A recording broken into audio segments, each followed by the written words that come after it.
Hello everyone, I welcome you all to this T20 revision lecture of chapter number 5. मेरे हिसाब से free consent. इसे clear? मैं फिर से बता दूं, ये T20 रिविजन लेक्चर है. अगर आपको डिटेल रिविजन चाहिए तो मैंने कॉन्ट्रैक्ट एक्ट में 3 घंटे का रिविजन लेक्चर डाला है पूरे कॉन्ट्रैक्ट एक्ट का.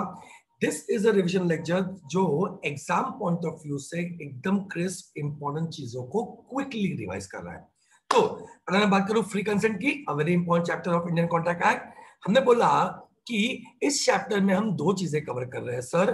Number 1 consent, number 2 free consent. Consent क्या बोलता है? अगर दोनों पार्टीज के बीच में अंडरस्टैंडिंग कॉन्ट्रैक्ट को लेके सिमिलर नहीं है, both the parties don't understand same thing in same sense, तो हम बोलेंगे पार्टीज के बीच में कंसेंट नहीं है. This is called as error in consensus and contract will be void ab initio. Whereas अगर पार्टीज के बीच में कंसेंट फ्री नहीं है, ठीक है, तो this is error in कॉजा and contract is void ab initio. Sir consent free कब नहीं होगा? ठीक है, जब पार्टीज में coercion, undue influence, fraud, misrepresentation या मिस्टेक है. याद रखना, इनमें से पहले 4 केस में के contract will B voidable. Mistake में डिपेंडिंग अपॉन सिचुएशन, जो आगे हम चार्ट में एक टेबल पर देखने वाले हैं, डिसाइड करेंगे कॉन्ट्रैक्ट में क्या इंपैक्ट होगा. ना पहले 4 क्वेश्चन चैप्टर में से ये 3 जो है, इस पे थ्योरी क्वेश्चन भी आ सकता है, प्रैक्टिकल क्वेश्चन भी आ सकता है. वेयरएज मिसरिप्रेजेंटेशन एंड मिस्टेक में सिर्फ प्रैक्टिकल क्वेश्चन आ सकता है. ये थ्योरी क्वेश्चन से पॉइंट ऑफ व्यू से इंपॉर्टेंट नहीं है.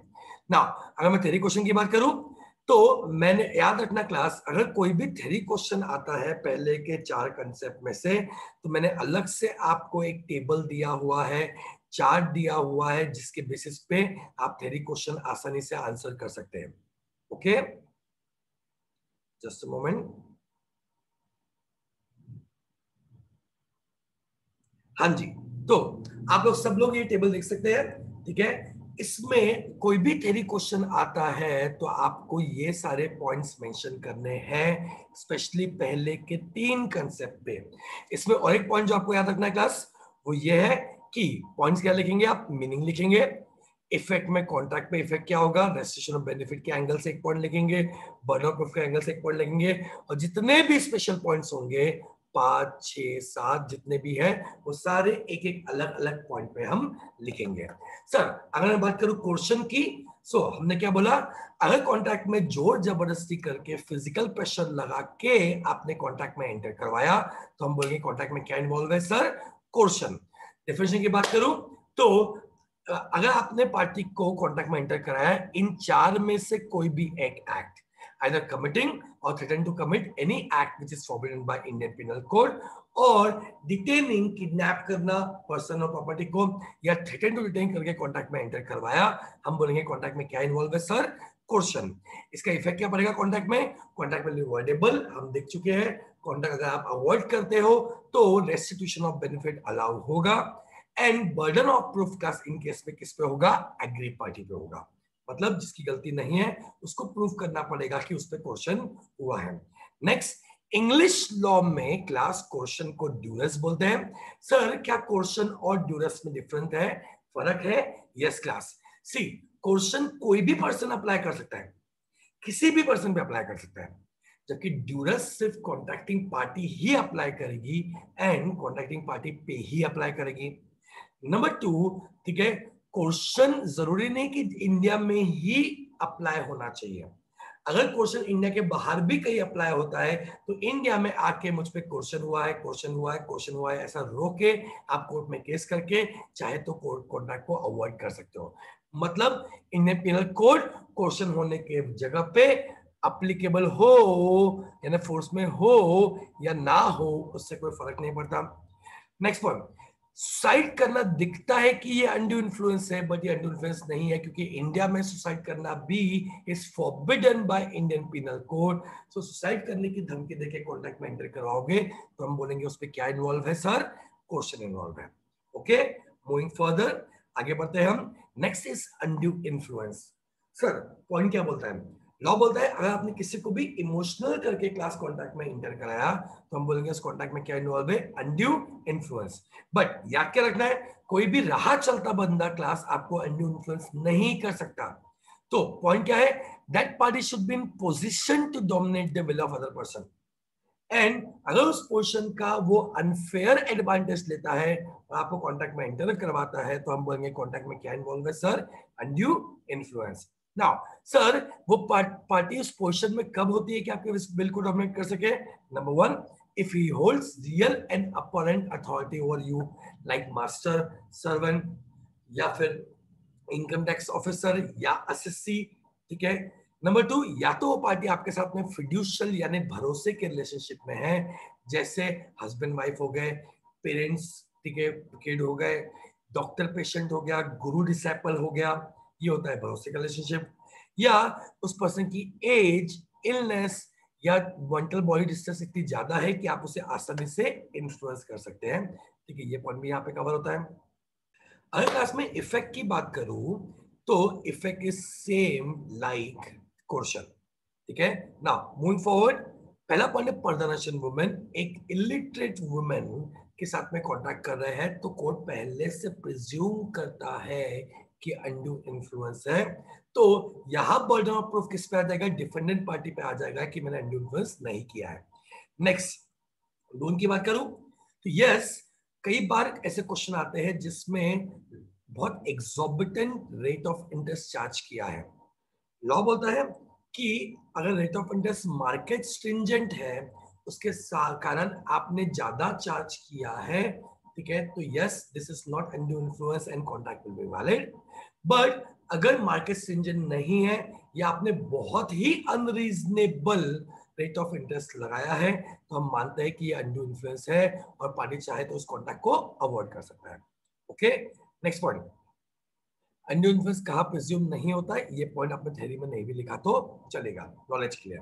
नेक्स्ट पॉइंट क्या बात करता है? फ्रॉड. फ्रॉड पे थ्योरी क्वेश्चन भी आ सकता है क्लास और प्रैक्टिकल क्वेश्चन भी आ सकता है. हम क्या बोलते हैं? फ्रॉड पे डील करता है section 17 subsection 17 of Indian contract act. वो बोलता है सर कि अगर किसी को भी झूठ बोल के गलत इंफॉर्मेशन देके आपने कॉन्ट्रैक्ट में एंटर कराया तो कॉन्ट्रैक्ट में क्या इन्वॉल्व होगा? False, fraud. ठीक है. फ्रॉड मींस एंड इंक्लूड्स ये 5 cases. Number one, false statement, किसी को झूठ बोल के कॉन्ट्रैक्ट में एंटर कराया. नंबर टू, एक्टिव कंसीलमेंट, जानबूझ के कोई मटेरियल फैक्ट जो कोई ना कोई लॉ बोलता था कि आपने बताना चाहिए, आपने नहीं बताया, कंसील किया, छुपा के रखा. Number three, promise made without any intention to perform. ठीक है, आपने कॉन्ट्रैक्ट किया बट आपका इंटेंशन टू परफॉर्म नहीं था, ऐसे केस में भी सामने वाला पर्सन फ्रॉड बोल के कॉन्ट्रैक्ट को अवॉइड कर सकता है. किसी और लॉ के हिसाब से अगर वो फ्रॉड है तो भी इसमें कवर होगा. ठीक है. और any other act of deceive जहां आप इंटेंशनली सामने वाली पार्टी को डिसीव करने की कोशिश कर रहे हैं. क्लास, फ्रॉड का भी इफेक्ट तो सेम है. यहाँ एक एडिशनल पॉइंट ये है कि फ्रॉड के केस में जो एग्रीव पार्टी है वो डैमेजेस भी क्लेम कर सकती है.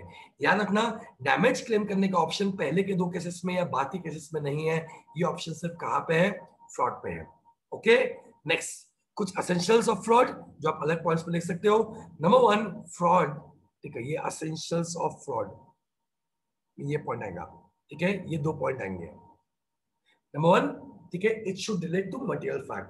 अगर इमटेरियल फैक्ट को लेके गलत इंफॉर्मेशन दिया तो सामने वाला पार्टी कॉन्ट्रैक्ट को अवॉइड नहीं कर सकता. Number two, other person actually deceive होना चाहिए. अगर प्रूव हो जाए कि अदर पार्टी को पता ही नहीं था, वो डिसीव नहीं हुआ था, ऐसे केस में आप कॉन्ट्रैक्ट को अवॉइड नहीं कर सकते. फिर अलग से थ्योरी या प्रैक्टिकल क्वेश्चन आ सकता है. Mere silence does not amount to be fraud. जिसमें हमने कुछ इंपॉर्टेंट केसेस देखे, जैसे लेडी का सिंथेटिक वर्ड वाला एग्जांपल देखा था. वो 2-3 पॉइंट्स बहुत इंपॉर्टेंट है प्रैक्टिकल एग्जाम के लिए आने के लिए. Okay. Mere silence will not amount to be fraud. फिर इस पे एक्सेप्शन पे थ्योरी क्वेश्चन भी आ सकता है. अच्छा, बाय द वे ये जो पॉइंट्स है वो एसेंशियल्स ऑफ फ्रॉड को लेके है. थ्योरी क्वेश्चन में भी आ सकता है मियर साइलेंस कहाँ फ्रॉड होगा एंड एक्सेप्शंस. उबरे माय फिडाई यानी भरोसे वाले रिलेशनशिप में mere silence will amount to be fraud. Number two, जहां कोई लॉ बोलता है आपकी ड्यूटी टू स्पीक थी, वहां mere silence will amount to be fraud. And और 2-3 एक्सेप्शंस दिए हैं आपके कंसेप्ट में, वो आप पढ़ सकते हो. उस पे थ्योरी क्वेश्चन आने के चांसेस बहुत ज्यादा है. Okay. Moving further, point number C D पे ध्यान दो. Person making statement does not believe it to be true. मतलब पर्सन जो स्टेटमेंट दे रहा था फ्रॉड में, उसे पता था कि वो अनट्रू है, तभी तो फ्रॉड है। अगर उसे पता नहीं होता, जैसे इस केस में does not believe it to be true होता, तो वो मिस रिप्रेजेंटेशन होता। तो जहां पार्टी को पता है कि वो गलत इंफॉर्मेशन दे रहा है वो फ्रॉड होगा, और जहां पार्टी को पता नहीं है वो मिस रिप्रेजेंटेशन होगा। नंबर 2, जहां पार्टी का इंटेंशन टू डिसीव होगा वो फ्रॉड होगा, और जहां पार्टी का इंटेंशन टू डिसीव नहीं होगा this will be miss representation. Okay, आगे बढ़ते हैं। लास्ट पॉइंट, इससे बच्चों को कंफ्यूजन होता है। अगर पार्टी थोड़ी बहुत डिलीजेंस दिखा के, ठीक है, डिस्कवर कर सकता था, ऐसे केस में वो फ्रॉड में कॉन्ट्रैक्ट को अवॉइड फिर भी कर सकता है, बट मिस रिप्रेजेंटेशन में वो कॉन्ट्रैक्ट को अवॉइड नहीं कर सकता, यानी कॉन्ट्रैक्ट विल रिमेन वैलिड। तो अगर पार्टी